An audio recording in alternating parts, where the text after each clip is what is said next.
Hello friends, सभी को नमस्ते और नया साल की ढेर सारी शुभकामनाएं। तो चलिए आज हम लोग पढ़ेंगे एसएससी जीडी के लिए स्पेशल क्वेश्चन। हम जैसे आते हैं तो उसको हम टाइप वाइज पढ़ते चलेंगे जो कौन कौन सा क्वेश्चन आता है। ठीक है, तो चलिए हम शुरुआत करते हैं। पहला टाइप जो है वो जो है यूनिट डिजिट से रिलेटेड क्वेश्चन आता है। पहला जो होता है unit digit, U N I T, unit digit number. पहला जो क्वेश्चन आता है वो होता है यूनिट डिजिट नंबर से, मतलब इकाई अंक से। इकाई अंक से इनसे जो है आपका एक क्वेश्चन फिक्स रहता है। वो कैसे आता है वो चीज हम लोग देखेंगे। ठीक है, तो सबसे पहले इसमें हम लोग जानेंगे कंसेप्ट। चलिए पहले बेसिक देख लिया। जैसे आपको दिया रहेगा 23 गुना 24 गुना 25 गुना 28, इसमें आपको अगर बोलेगा जो बताइए यूनिट डिजिट नंबर क्या होगा, यूनिट डिजिट नंबर क्या होगा, तो कुछ नहीं करना है। हमेशा याद रखिएगा यदि किसी संख्या के, ठीक है, यदि किसी संख्या के इकाई अंक पर 5 हो और कोई एक जो है इवेन नंबर मिले आपको दिखाई दे, तो उसका जो आंसर होगा, इकाई अंक होगा, वो हमेशा 0 होता है। ठीक है, जैसे देखिए यहाँ पे 4 है और 5 है, तो 4 पंचे क्या हो गया 20 हो गया, और 20 का जो है 4 पंचे कितना हुआ 20 हुआ ना। अब 20 को किसी भी संख्या से आप मल्टीपल करते चले जाइए, वो जो है हमेशा इकाई अंक अपना स्थान नहीं छोड़ेगा, इसलिए इकाई स्थान क्या हो गया 0 हो गया। अब आइए मतलब समझ लीजिए यदि किसी संख्या के इकाई अंक पे 5 रहेगा और इधर बाद में कोई भी नंबर हो लेकिन एक सम संख्या रहेगा, तो उसका यूनिट डिजिट हमेशा जो है 0 ही होगा। ठीक है, चलिए जैसे 24 गुना 26 गुना 28 गुना 32। अब इसमें आपसे पूछ देगा बताइए यूनिट डिजिट नंबर क्या होगा, तो आप क्या करेंगे, कुछ नहीं करना, केवल इकाई अंक को लेते हुए चलना। देखिए 4 छके 24, 24 हुआ, 24 का 4 दहाई अंक को नहीं लेना, 4 छके 24 का 4, 4 अठे 32, फिर 2 2 दूना 4, इसका इकाई अंक हो गया 4। ठीक है, सिर्फ आपको क्या करना इकाई अंक से मतलब रखना, बाद बाकी कोई अंक से नहीं। ठीक है, जैसे बार मैं फिर बता दूं 4 छके 24, ठीक है, 4 4 अठे 32 का 2 2 दूना 4। अब एक क्वेश्चन और ले लेता हूं, 321 गुना 234 गुना 242 गुना 207। ठीक है, ये अब इसमें आपसे पूछेगा जो बताइए यूनिट डिजिट नंबर क्या होगा। ठीक है, तो क्या करिएगा यहां शुरू करिए, 1 गुना 4 हो गया 4, 4 गुना 8, 8 8 से 56 में कितना हो गया 6, ये आपका आंसर हो गया। तो कहने का अर्थ हुआ अगर आपको इस टाइप से गुणनफल के रूप में दिया रहे तो सिर्फ हमको इकाई अंक को लेकर के चलना है। ठीक है, चलिए एक बार इनको आप लिख लीजिए।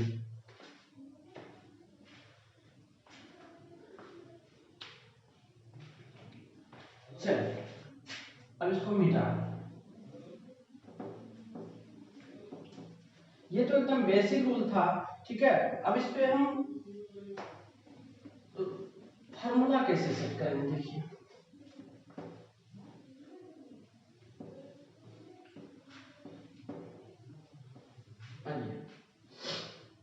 पहला जो इसका इसका 3 रूल होता है। कितना रूल होता है, रूल नंबर 1, रूल नंबर 0 है। ये देखिए यदि किसी संख्या की इकाई अंक, यदि किसी संख्या के इकाई अंक, ठीक है, यदि 0 1 5 6 हो तो पावर कुछ भी रहने पर इकाई अंक चेंज नहीं होगा, इकाई अंक चेंज नहीं होगा। क्या कहा हमने, यदि किसी संख्या की इकाई अंक 0 1 5 6 तथा 6 हो तो पावर कुछ भी रहने पे इकाई अंक चेंज नहीं होता। क्यों नहीं होता, चलिए आके देखते हैं। जैसे 0 पे पावर 1 करेंगे तो क्या होगा 0 ही होगा, 0 पे पावर 2 करेंगे तो 0 ही होगा। इसी तरह से 1 पे पावर 1 करेंगे तो 1 ही होगा, 1 पे पावर 2 करेंगे तो 1 ही होगा।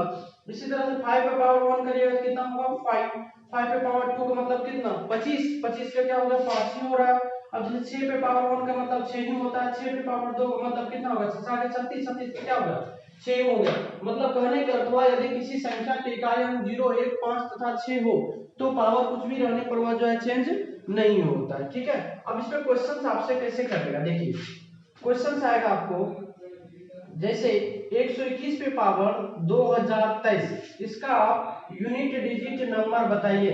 तो क्या होगा इसका इकाई, हम अभी जस्ट बोले हैं यदि किसी संख्या के इकाई अंक 0, 1, 5 तथा 6 हो तो पावर कुछ भी रहने पर चेंज नहीं होता। यहाँ डायरेक्ट आंसर हो जाएगा आपका 1। और फिर एक क्वेश्चन और ले लेता हूं यहाँ पे, जैसे 125 पे पावर 2022, अब इसमें कहेंगे आपका जो है यूनिट डिजिट नंबर बताइए। तो क्या होगा, इसका भी चेंज नहीं होगा। क्यों, अभी जस्ट हम बताए 5 पे पावर कुछ भी रहता है चेंज नहीं होता है। इसी तरह से आप ऐसे भी कर सकते हैं 136 पे पावर मान के 43 ले लिए, इसका भी आंसर 6 ही होगा। अब 100 जैसे 140 पे पावर 121 ले लिए, इसका भी इकाई अंक 0 ही होगा। ठीक है, एक बार इन्हें आप लिख लीजिए। ठीक है,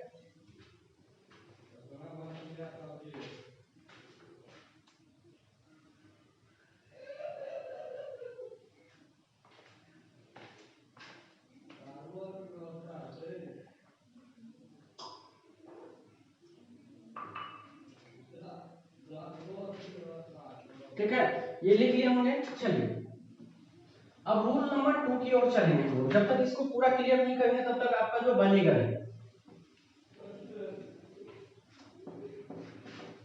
क्वेश्चन उस पर हम उठा ही नहीं सकते हैं क्योंकि ये चीज आपको पता नहीं रहेगा तो कैसे बताइएगा।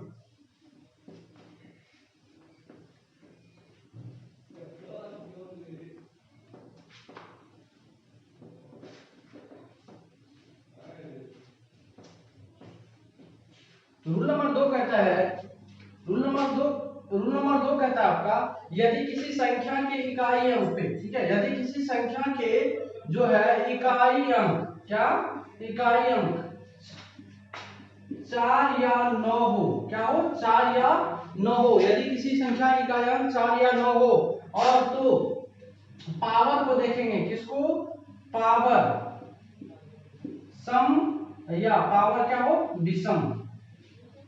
यदि पावर सम रहता है तो इस पे इकाई अंक पे पावर हम लोग 2 करेंगे। यदि सम रहेगा तो इकाई अंक पे पावर 2 करेंगे और विषम रहेगा तो पावर 1 करेंगे। ठीक है, हमने क्या कहा, यदि किसी संख्या के इकाई अंक 4 या 9 हो, यदि किसी संख्या के इकाई अंक पे 4 या 9 हो तो पावर को देखेंगे। पावर अगर सम संख्या रहेगा तो 4 या 9 पे 2 का पावर करेंगे और यदि विषम रहेगा तो 1 का पावर करेंगे। जैसे इस पे क्वेश्चन उठता है, जैसे 49 पे पावर 63 और 49 पे पावर मान के चलिए 64 कर दें और यहाँ पे एक और ले लेते हैं, जैसे 94 पे पावर 22 और 94 पे पावर 23।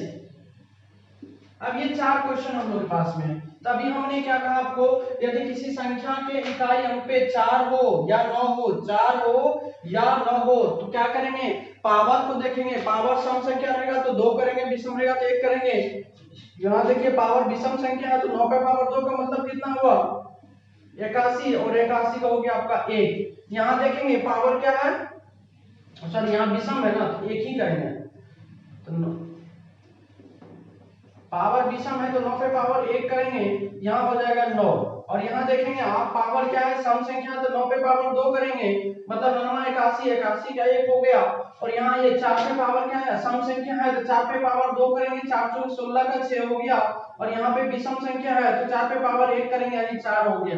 बस 2 स्टेप याद रखना, यदि किसी संख्या के इकाई अंक 4 या 9 हो तो पावर को देखिए कि क्या है सम संख्या है या विषम संख्या है। सम संख्या रहेगा तो 4 रहेगा तो 4 पे पावर 2 करेंगे, या 9 रहेगा तो 9 पे पावर 2 कर देंगे। ठीक है, यदि विषम संख्या रहेगा तो 9 पे पावर 1 करेंगे, 4 रहेगा तो 4 पे पावर 1 करेंगे। ठीक है, एक बार इसको नोट कर लीजिए।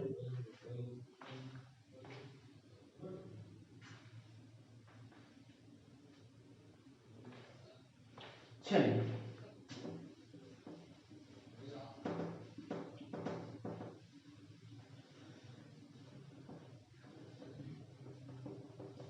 एक नंबर का आपका जो क्वेश्चन इससे आता ही आता है। ठीक है, इसलिए पूरा कंसेप्ट हम आपको बता दे रहे हैं,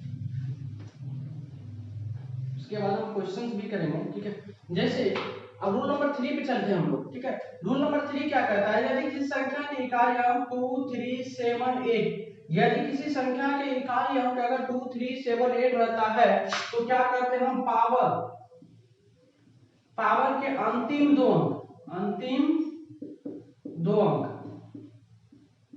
अंक में 4 से भाग देते हैं। क्या करते हैं, अंतिम दो अंक में 4 से भाग देते हैं। यदि शेषफल देखिएगा, शेष तो पावर क्या करना होता है, शेषफल अगर 0 आएगा तो पावर 4 करेंगे, शेषफल 1 आएगा तो पावर 1 करेंगे, शेषफल 2 आएगा तो ये भी 2 करेंगे और 3 आएगा तो 3 करेंगे। हमने क्या कहा, यदि किसी संख्या के इकाई अंक 2, 3, 7, 8 हो तो पावर के अंतिम दो अंक में 4 से भाग दीजिए और शेषफल अगर 0 आएगा तो पावर 4 करिए इकाई अंक का, शेषफल अगर 1 आएगा तो पावर 1 करिए, शेषफल 2 आएगा तो पावर 2 करिए और शेषफल 3 आएगा तो पावर भी 3 करेंगे। अब ये क्वेश्चन देखिए कैसे आता है। इसमें क्वेश्चन पूछेगा आपसे 23 पे पावर 25 का यूनिट डिजिट नंबर बताएं। ये क्वेश्चन आपसे पूछेगा, जो 23 पे पावर 25 का जो है यूनिट डिजिट नंबर बताएं। क्या करिएगा आप, इसको तो कुछ नहीं करना है, पावर है 25, इसमें आपको 4 से देना है भाग, तो यहां से अगर भाग दीजिएगा तो रिमाइंडर आएगा आपको 1, क्योंकि 4 छाके 24, 1 25 होता है तो रिमाइंडर हो गया 1। अब अगर आपको रिमाइंडर 1 आता है तो पावर भी 1 करना है। यहां से क्या करेंगे हम लोग, 3 पे पावर 1 करेंगे, अर्थात 3 आपका आंसर हो गया। ठीक है, एक और क्वेश्चन ले लेते हैं हम लोग, जैसे 27 पे पावर 33, ठीक है, का यूनिट डिजिट नंबर बताएं। ठीक है, तो क्या करिएगा यहाँ पे, अब यहाँ रिमाइंडर हो गया 33, 33 में आपको देना है भाग 4 से, तो 4 8 32, रिमाइंडर आ गया 1। ठीक है, इस 1 को क्या करेंगे, 7 पे पावर 1 कर देंगे, अर्थात 7 हो गया। यानी मेरे कहने का अर्थ हुआ, यदि किसी संख्या के इकाई अंक पे 2, 3, 7, 8 रहता है तो पावर को देखिए, पावर के अंतिम दो अंक को ले लीजिए, उसमें 4 से आप भाग दीजिए, 4 से भाग देने के बाद अगर कुछ ना कुछ तो शेषफल आएगा। अगर मान लीजिए पूरा पूरा कट जाता है तो उस पे पावर 4 करेंगे, 1 बचेगा शेष, 1 पावर करेंगे, 2 बचेगा 2 करेंगे, 3 बचेगा 3। अब जैसे करेगा, जैसे पूरा पूरा वाला ले लेते हैं, जैसे 28 पे पावर हमने ले लिया 20, अब इसका बोला यूनिट डिजिट नंबर बताओ, तो आप क्या करेंगे, 20 में देंगे भाग आप 4 से, 4 5 20, रिमाइंडर आ गया आपको कितना, 0। अगर रिमाइंडर 0 आ गया तो पावर हमने क्या बोला, 4 करना है, तो 8 पे पावर अगर आप 4 करेंगे तो कितना होगा, इसका हो जाएगा इकाई अंक 6। क्यों, अब देखिए 8 पे पावर 2 का मतलब कितना होता है, 64, 4, उसी तरह से फिर 64 गुना 64 इकाई अंक 4 चौके कितना हो, 16 का 6। ठीक, एक बार लिख लीजिए इसको।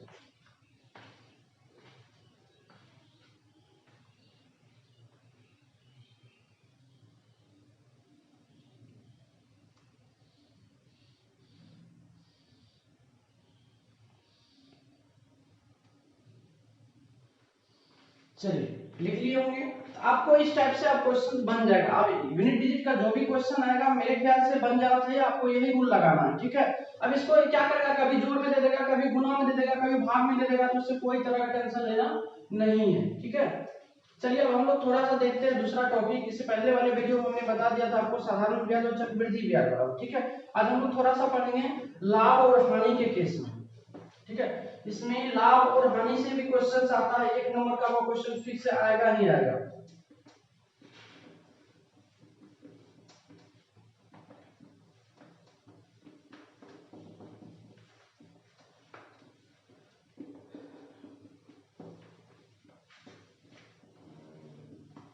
देखिए अब आते हैं हम लोग थोड़ा लाभ और हानि के केस में, दूसरा टॉपिक आते हैं लाभ और हानि से। लाभ और हानि, अच्छा एक चीज बताइए, आपको तो ये चीज तो पता होगा, लाभ मतलब क्या होता है, इसी को बोलते हैं हम लोग मुनाफा, और इसको बोलते हैं हम लोग क्या, हानि मतलब क्या होता है, घाटा होता है ना, कहते हैं ना घाटा लग गया कोई भी वस्तु में। और लाभ का मतलब क्या होता है, मुनाफा होना, इसी को हम लोग बोलते हैं फायदा। ठीक है, चलिए जब हम बेसिक्स आएंगे फील करेंगे, अभी स्पेशल जीडी के लिए मैं बात कर रहा हूँ, देखना है क्वेश्चंस कैसे आता है। ठीक है, और कैसे हम लोग सॉल्व करेंगे क्वेश्चंस को। तो सबसे पहले 2-4 पॉइंट आप याद रखिएगा, जो एक होता है सीपी और एक होता है sp2 और एक होता है sp1। ये तीन कैसे होती है, सीपी जो होता है वो 100% होता है, ठीक है। सीपी क्या होता है, वो 100% होता है। और एसपी टू कहने का अर्थ हुआ, ये हो गया आपको लाभ के केस में, किसके, लाभ के केस में। तो इसको हम लोग क्या करते हैं, 100 में प्लस करते हैं, ठीक है, 100 प्लस लाभ प्रतिशत। और दूसरा क्या होता है, SP1 क्या होता है, ये होता है हानि के केस में, ठीक है। हानि के केस में क्या होता है, 100 माइनस हानि प्रतिशत होता है, ठीक है। ये याद रखेगा, क्रय मूल्य हमेशा क्या होता है, 100% होता है। और एसपी जो होता है विक्रय मूल्य क्या होता है, वो हमेशा चेंज होते रहता है। जैसे लाभ हुआ तो क्या होगा, जुटेगा 100 में, और हानि हुआ तो क्या होगा, घटेगा। जैसे चलिए देखते हैं, जैसे एक क्वेश्चन लेता हूं मैं, जैसे सीपी बराबर मान के चलिए हमने 1000 में कोई वस्तु बेचा, सॉरी खरीदा, और इसको हमने बेच दिया 1500 रुपया में, ठीक है। 1500 रुपया में क्या किया मैंने, इसको बेच दिया। अब आपसे मैंने कहा बताओ कितने प्रतिशत का प्रॉफिट हुआ, तो आप क्या करेंगे, ठीक है। एकदम बेसिक फंडा से चलेंगे, ना तो फॉर्मूला लगाएंगे ना कुछ, एकदम कंसेंट्रेट करते चलेंगे, ठीक है, करते हुए बढ़ जाएंगे। अब आपको अभी जस्ट मैंने बताया है, जो सीपी जो होता है वो हमेशा 100% होता है ना। अब एक याद रखिएगा, अगर 100 से अधिक आएगा तो लाभ होगा, यहां मैं लिख दे रहा हूं, 100 से अगर पॉजिटिव होगा तो लाभ होगा, और 100 से अगर नेगेटिव होगा तो हानि होगा। ये पॉइंट आपको याद रखना है। चलिए अब देखते हैं, अब यहाँ पे क्या दिया, आपने किसी वस्तु को 1000 रुपया में खरीदा और 1500 रुपया में उसको आपने क्या किया, बेच दिया। और आपसे पूछा कि बताइए भाई लाभ कितना प्रतिशत का आपको लाभ हुआ। तो चलिए हम लोग बनाते हैं यहाँ पे, क्योंकि 1000 जो है, ये 1000 रुपया हुआ तो 100% के बराबर है ना। आपका ये आपका धन है, क्रय मूल्य आपने खरीदा तो ये कितना हुआ, 100% है। इसीलिए आपको कितना परसेंट यानी कितना का बिल निकालना है, 1500। देखिए दिए कितना हुआ 100, तो बटे कितना हो गया 1000, और यहाँ कितना का निकालना हमको 1500 का। देखिए 3 जीरो है, 2 जीरो यहाँ खत्म, 1 जीरो यहाँ, मतलब कितना हो गया 150%। अब सोचिए आपने 100% आपने खरीदा था और आप 150 में बेच दिया, तो क्या हुआ, आपको लाभ हुआ ना, कितना प्रतिशत का, 50%। क्या हमने कहीं फॉर्मूला लगाया। तो आपको इस टाइप से टोटली क्वेश्चंस आपको बनेगा, एक बार इसको आप नोट कर लीजिए।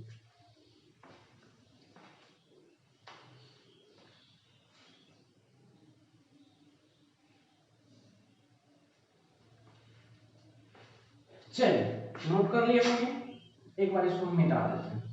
इस पे ढेर सारा क्वेश्चन आता है, जस्ट हम आपको बताते हुए निकलेंगे, ठीक है।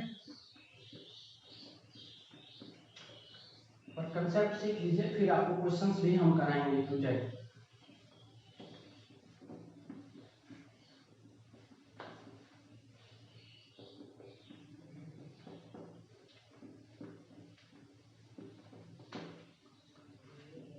अब देखिए, जैसे मान के चलिए हमने यहाँ पर आपको सीपी बराबर 500 रुपया दे दिया और एसपी बराबर आपको 600 रुपया दिया। बोला मैंने जो बताओ प्रतिशत कितने रुपया का, कितना प्रतिशत आपको फायदा हुआ। तो क्या करना है, कुछ नहीं करना है। आपको पता है ना, ये जो 500 होती है वो 100% होता है, जो क्रय मूल्य होता है वो क्या होता है 100% के बराबर होता है।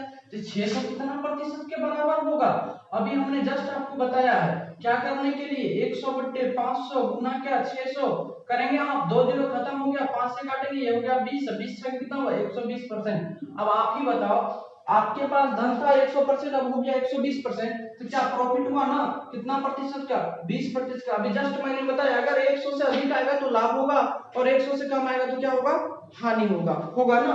चलिए एक क्वेश्चन इस टाइप से। अब दूसरा टाइप इसी को मैं चेंज करता हूं।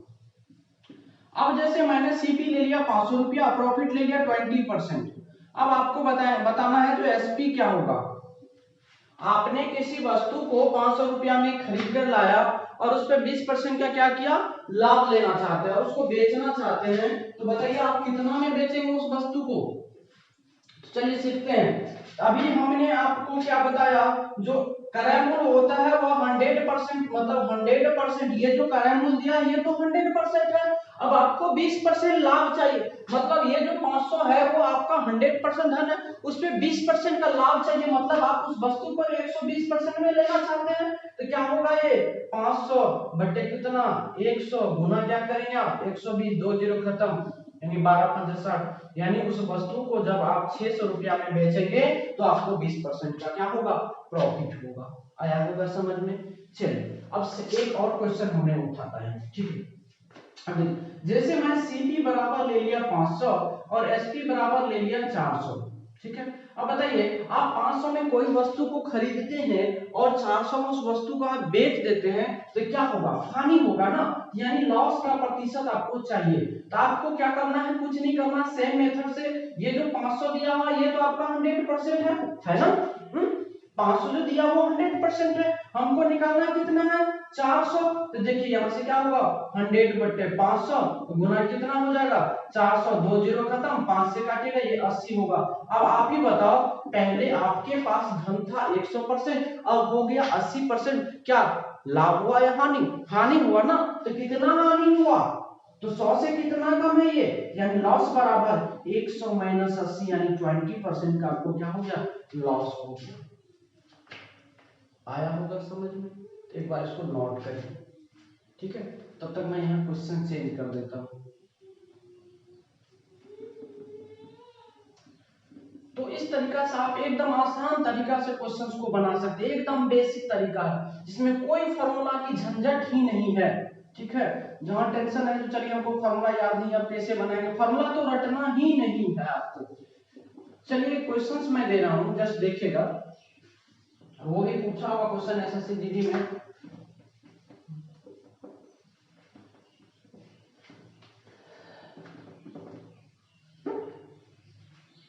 चलिए क्वेश्चन देखिए,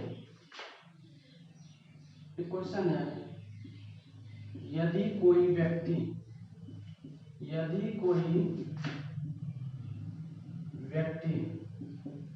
एक वस्तु 600 रुपया में बेचकर 20% का लाभ कमाता है, तो उस वस्तु को कितना में बेचें ताकि 10% का हानि। चलिए एक बार ट्राई करिए। तो क्वेश्चन बहुत अच्छा है, जो एक वस्तु को, ठीक है, एक वस्तु को 600 रुपया में खरीदता है तो 20% का क्या होता है, लाभ कमाता है, तो उस वस्तु को कितना में बेचेगा ताकि 10% का क्या होगा, हानि होगा। अभी जस्ट हमने कहा है यदि आपको यहाँ पे लाभ होगा तो 100 में जोड़ना है और हानि होगा तो घटाना है, सिंपल सी बात है। यहाँ पे 20% का लाभ हो रहा है, मतलब 120 में बेचा होगा, 120% का वैल्यू आपको दिया हुआ यहाँ पे 600, आपको क्या करना 10% हानि चाहिए, मतलब कराएंगे तो 100% होगा और उससे भी कम, मतलब जितना आप खरीदे उससे 10% का, मतलब कितना 90% का वैल्यू मांग रहा है, नहीं बनेगा क्या। तो 600 बटे क्या हो जाएगा 120 गुना 90, 12×5 = 60, 9×5 = 45, मतलब 450 रुपया, ये आपका आंसर हो गया। जब उस वस्तु को वह 450 रुपया में बेचेगा तो उसे 10% क्या होगा, हानि होगा। क्वेश्चन को आप फिर से समझिए, कहा यदि कोई व्यक्ति एक वस्तु को 600 रुपया में बेचकर 20% का लाभ कमाता है, तो उस वस्तु को कितना में बेचे ताकि 10% हानि हो। यानी कहने का मतलब ये जो 600 में बेचा तो 120% ना, 20% लाभ लिया तो 100 में तो खरीदा होगा, 20% लाभ लिया तो 120 में बेचा। तो इस टाइप से आपको बनाना, मतलब 120% वैल्यू 600 तो 10% हानि चाहिए, 90 में कितना हो गया, ठीक है। चलिए इसी को क्वेश्चन को हम चेंज कर देते हैं।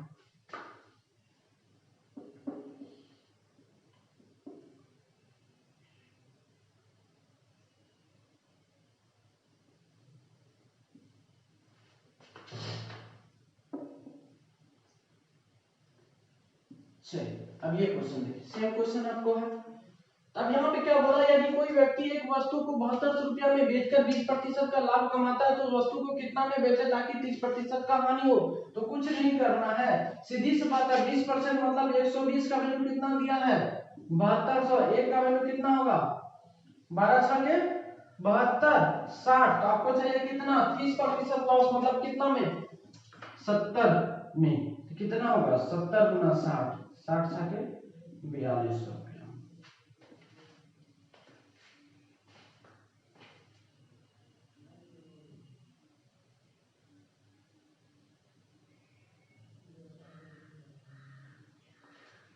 चलिए मिटा दूं। तो इस टाइप से आपको क्वेश्चन पूछा जाएगा क्रय मूल्य विक्रय मूल्य से।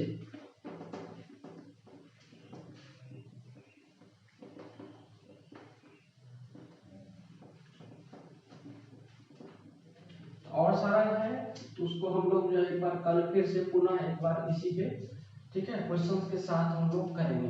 तो आज बस इतना तक आपको दो कंसेप्ट हमने बता दिया। एक तो नंबर सिस्टम से आपको जो है इकाई अंक निकालने के लिए बता दिया, दूसरा जो है आपको क्रय मूल्य विक्रय मूल्य कैसे निकालें।